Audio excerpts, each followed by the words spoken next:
మన కొండగట్టు ఆంజనేయ స్వామిని దర్శనం చేసుకున్నా చాలా సంతోషం అనిపించింది. ఇంతకుముందు కూడా నేను ఎంపీ ఉన్నప్పుడు దర్శనం చేసుకున్నా. ఆయన ఆశీర్వాదంతో మంత్రి కూడా అయినా, మా కేసీఆర్ గారి ఆశీర్వాదంతో ఇప్పుడు మళ్ళా ఎమ్మెల్యే అయినా మళ్ళీ దర్శనం చేసుకున్నా. ఈరోజు చొప్పదండికి మన ఎంపీ ఎలక్షన్ల ప్రచారానికి వచ్చిన. ఏది ఏమైనా మన పాత మాజీ సీఎం కేసీఆర్ గారు వచ్చినాకనే తెలంగాణ దేవాలయాన్ని కూడా అభివృద్ధి చెందినాయి. గత ప్రభుత్వాలు ఉండే చాలా ప్రభుత్వాలు వచ్చినాయి పోయినాయి, కానీ కొండగట్టు ఆంజనేయ స్వామిని ఎవరు కూడా పట్టించుకోలే. ఇప్పుడు 100 కోట్లు కూడా రిలీజ్ చేసి అన్నీ కూడా కోనేరు కానీ ఇవన్నీ కూడా పనులన్నీ కూడా జరిగినాయి. ఇంకా 500 కోట్లు కూడా రిలీజ్ చేసిండు.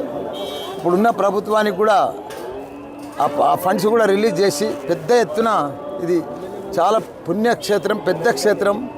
మన తెలంగాణలోనే కాదు భారతదేశంలోనే పెద్ద కొండగట్టు ఆంజనేయ స్వామి అంటే మంచి పేరు ఉంది. కాబట్టి దీన్ని ఇంకా బాగా అభివృద్ధి చేయవలసిన అవసరం ఉంది. అందరికి కూడా నమస్కారం, ధన్యవాదాలు. ఈ మధ్య ఎన్నికలు అయిపోయిన తర్వాత దైవ దర్శనాలు బాగా చేసుకుంటున్నారు. ఏం మొక్కుకుంటున్నారు దేవుడు?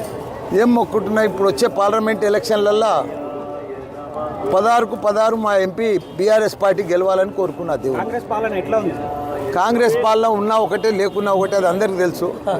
ఎందుకంటే అది ఉన్నా లేనట్టే. 56 ఏళ్ళు కూడా వాళ్ళు దేశాన్ని మన తెలంగాణను కూడా పరిపాలించారు. ఎప్పుడు కూడా వాళ్ళు న్యాయం చెయ్యరు కూడా. ప్రజలకు కూడా తెలుసు.